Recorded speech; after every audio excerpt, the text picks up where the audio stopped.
ta'ala. Amin. Tadi MC, terima ya tengah ganjel, MC request ya itu teh semacam MC request. Di Quran surah Al-Asr, Allah Subhanahu wa taala berfirman, "A'udzu billahi minasyaitonir rajim. Bismillahirrahmanirrahim. Wal 'asri innal insana lafi khusr illa alladziina aamanu wa 'amilus shalihati wa tawassaw bil haqq wa tawassaw bis sabr." Dengan nama Allah Maha Pengasih Maha Penyayang. Ayat pertama, wal 'asri, demi masa, demi waktu. Innal insana lafi khusrin, sesungguhnya manusia itu benar-benar berada dalam khusr, ai halak. Kata Ibnu Katsir, khusr adalah binasa. Siapa yang binasa? Al-insan. Pokoknya mah sahawe nu ngaku insan, yang ngaku manusia, jalmi binasa. Sadaya. Illal ladzina amanu wa 'amilus shalihati wa tawassaw bil haqq wa tawassaw bis sabr, kecuali orang-orang yang satu beriman, dua beramal soleh, ketiga saling menasehati dalam hak dan juga di dalam kesabaran.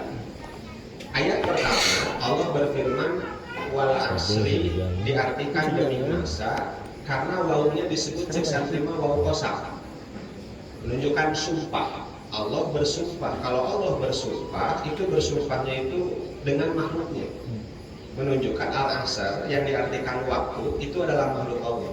Tapi kalau makhluk mau bersumpah itu mesti dengan nama Allah saja.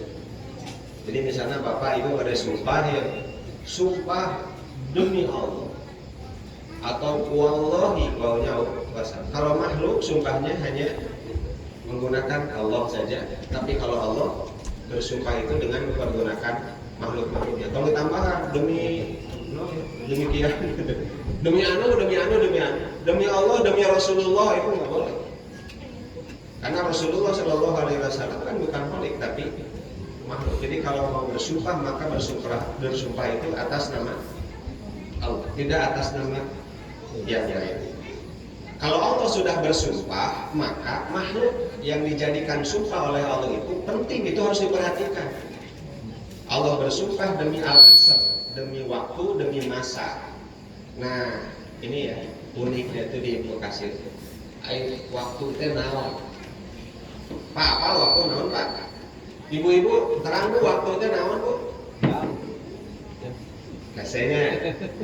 Jadi terkadang kita itu memahami sesuatu tapi tidak bisa diomongkan aja. Bapak Ibu paham nu disebut meja, apanya? Apa? Cing ungkapkeun meja teh naon? Ya gitu-gitu wae gue ka dieu tah tinggal di meja apa gitu urang.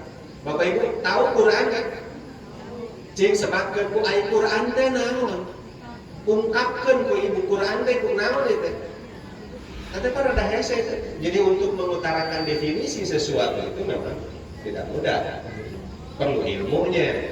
Ya orang geus apal Quran eta waktu mah eta lah pokona mah padahal unik. Sampai-sampai Allah menjadikannya sumpah. Ibnu Katsir menerangkan al-asru ai az-zaman.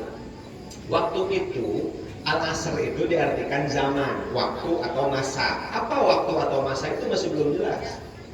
Alladzi yaqau fihi harakatu bani Adam min khairin aw syarrin. Yang manusia bergerak di dalamnya. Apakah geraknya itu gerak positif atau geraknya itu gerak negatif? Berarti kalau begitu, Imam Ibnu Katsir rahimahullah menjelaskan al-asr, waktu, zaman itu dikaitkan dengan gerak.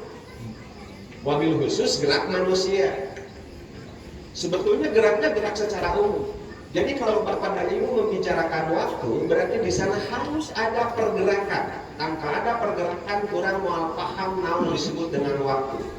Sehari semalam 24 jam ya. Itu ada yang bergerak tidak? Maka disebutkan pergerakan itu pergerakan naon teh? Pergerakan bumi kan. Pada porosnya kan itu.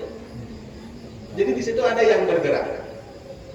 Nah makanya kalau Bapak Ibu membicarakan tentang waktu, di sana pasti ada yang bergerak. Bapak Ibu bisa bergerak, berarti Bapak Ibu ada di dalam waktu. Geraknya di mana? Di dia. Berarti kita ada di dalam ruang.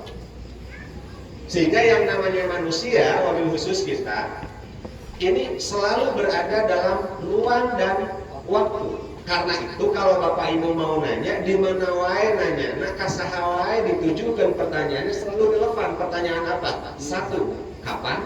2, di mana? Iraha, di mana? Itu pertanyaan bisa ditujukan dalam kasus apapun.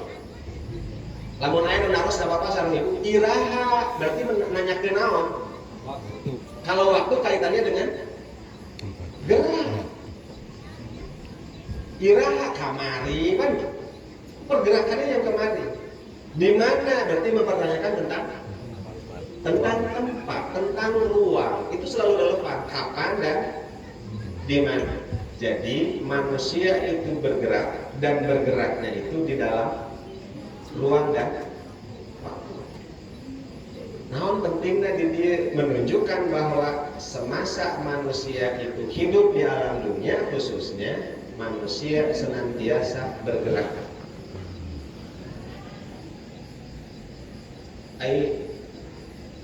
Bapak Ibu bisa cicing tak? Cing atau cicing, bolak balik itu bisa atau cicing? Jawabannya tidak bisa.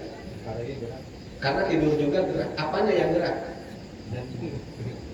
Jantungnya jelas, ngarekapnya jelas, aku nu katingali, ya gitu. Jadi Bapak Ibu itu selalu bergerak. Meskipun disebut diam, diamnya itu bergerak. Dan disebut diamnya, diam di mana? Di mesinnya. Menunjukkan tempatnya. Menunjukkan tempatnya. Kalau menunjukkan kapannya, bergerak, selalu bergerak. Mata tuh ayeuna, itu kan cara ricing di masjid dia ya, diam di masjid, ibu-ibu di luhur, anu paling itu bawa pada. Ini kan kita diam ya. Nah, tadi ini ucap cicil.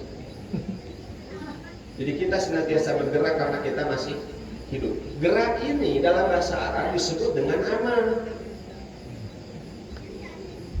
Disebut dengan amal. Maka dari itu semua manusia yang hidup pasti beramal. Mau mungkin tidak beramal. Nuhun kasih. Bingung ya.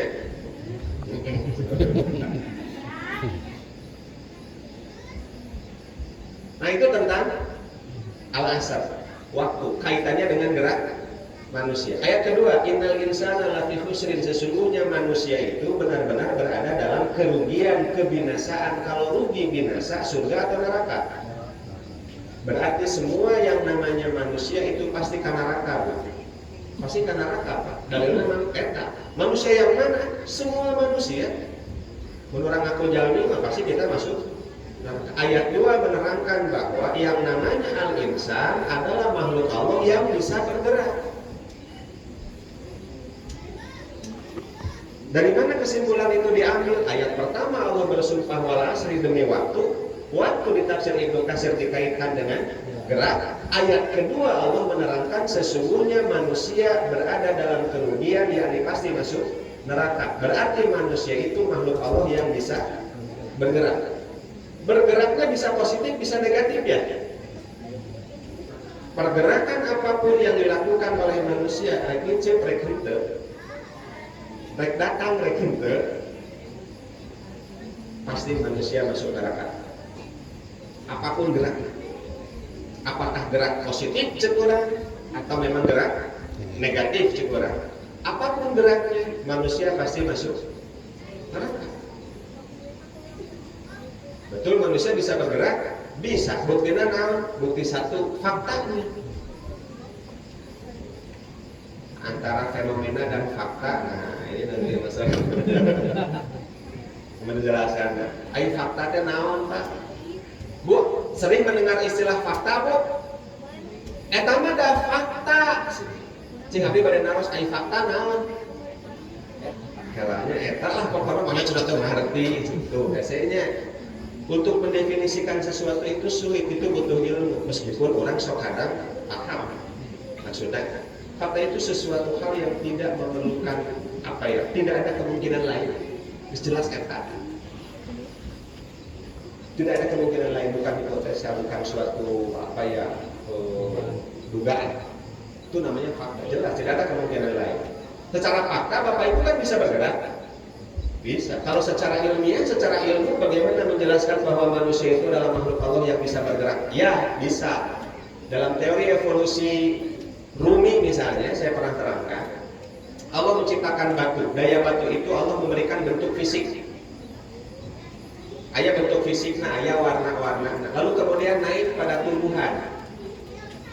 Tumbuhan memiliki daya batu, bentuk fisiknya punya. Tapi tumbuhan itu makhluk hidup, bisa makan, bisa minum, bisa tumbuh, berkembang, bisa bereproduksi, bertambah banyak. Tinggal datang kawasan ini hiji, dua, terus ya, bisa buahan deh, perlu dicebor, dikumpul. Batu kan tidak bisa. Bisa yang dikumpul itu ngumpul naon, abis ngumpul batu. Cobi parah bantara, itu pahe, atau nanti dikenal ya pahe. Itu ya.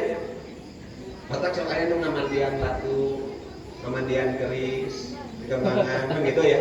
Ngarah naon itu ngarah gendut, ngarah sehat. Nah itu rame nanti begini ya. Lalu kemudian naik ke tingkatan berikutnya ada binatang. Binatang memiliki daya batu bentuk fisik ya. Binatang memiliki daya tumbuhan, bisa makan, minum, berkembang, bereproduksi iya. Apa uniknya binatang? Binatang bisa al-harokat, locomotion, bisa bergerak. Ada yang cepat geraknya, ada yang lambat. Manusia punya daya batu? Punya. Ya bentuknya mesti ganti ya daya batu bu. Mata katingal, aya nu kasep, aya nu gelis. Nah, iya Pak. Inisialnya nyebutkeun teu kasep. Sadeana ge pambegeut mah kana kasep. Istri mah sadeana oge. Teu mah cek sahanana. Nu penting mah urang sing pede, urang teh kasep jeung gelis. Karena kita punya bentuk. Ini daya batu Allah beri kepada kita. Alhamdulillah. Tapi ngalamun yang saukur aya na wungkul kieu wujud dulu kan anda mihi cek santrinan ayah nanti siga ulun teu ngaruh jelema aya tarik ayah di dieu rek eueuh di dieu teu ngaruh siga batu. Makanya kita mesti memberi pengaruh positif kepada yang lain. Khairun nas anfa'uhum linnas. Ada orang teh punya daya batu, tapi kan kita bukan batu. Batu masuk coba tanya ke Bapak Jimu ngajawab mah.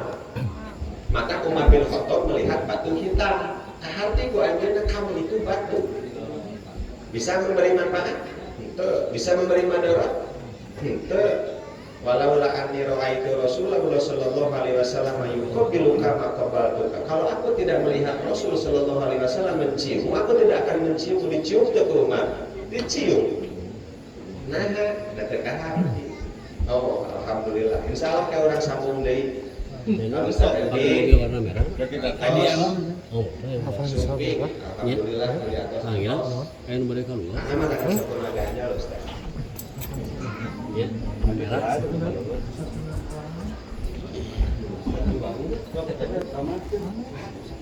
Gantung dulu.